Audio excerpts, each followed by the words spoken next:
مسائل میں نماز کی شرائط میں آپ کے سامنے عرض کر رہا تھا۔ پہلی شرط نماز کی طہارت، وہ میں نے آپ کے سامنے عرض کی، اس کے مسائل آپ کے سامنے رکھے۔ اور دوسری شرط ہے ستر عورت۔ بولے کیا؟ سارے بولے کیا ہے؟ ستر عورت۔ ستر عورت مرد کے لیے، ستر عورت یعنی پردہ، مرد کے لیے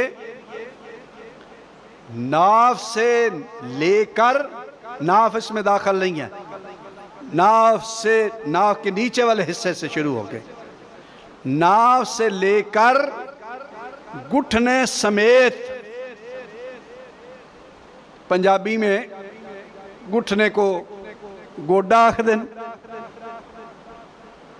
گھٹنے سمیت یعنی گھٹنے کی اوپر والا حصہ نہیں، گھٹنے کا نیچے والا حصہ، گھٹنے سمیت، یہ مرد کے لیے ستر عورت ہے۔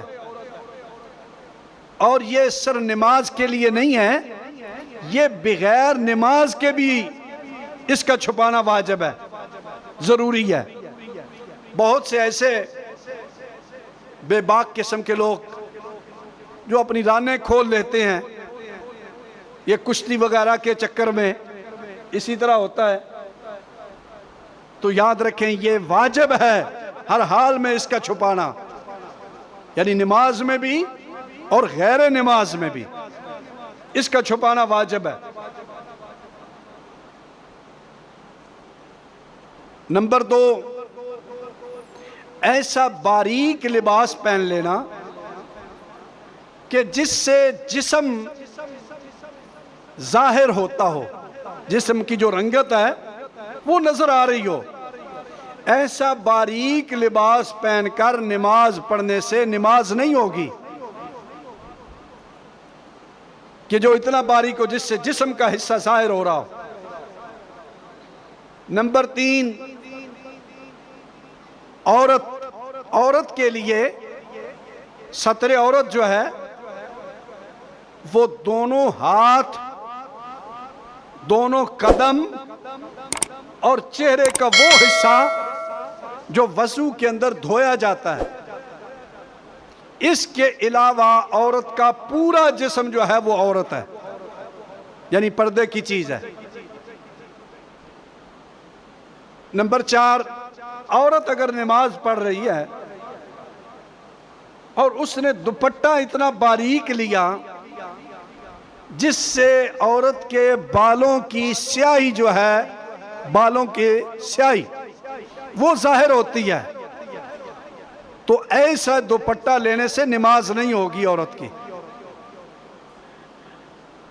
ہاں اگر اس نے باریک دوپٹہ لیا ہوا لیکن اس کے اوپر کوئی اور موٹا کپڑا بھی ہے، جیسے چادر ہے، کوئی اور کپڑا موٹا چادر وغیرہ لی ہوئی ہے، تو اس سے نماز ہو جائے گی۔ اور اگر نہیں ہے کپڑا تو پھر وہ ایسے باریک دوپٹے سے نماز نہیں ہوگی۔ اس کے اوپر آگے انشاءاللہ بھی مسائل تو چلتے رہنے ہیں، لیکن آج ایک اور مسئلہ بھی آپ کے سامنے رکھنا ضروری ہے نماز ہی کے متعلق۔ تہجد کے لیے بعض احباب جو ہیں وہ اذانیں شروع بھی ہو جائیں تو تہجد پڑھ رہے ہوتے ہیں، اور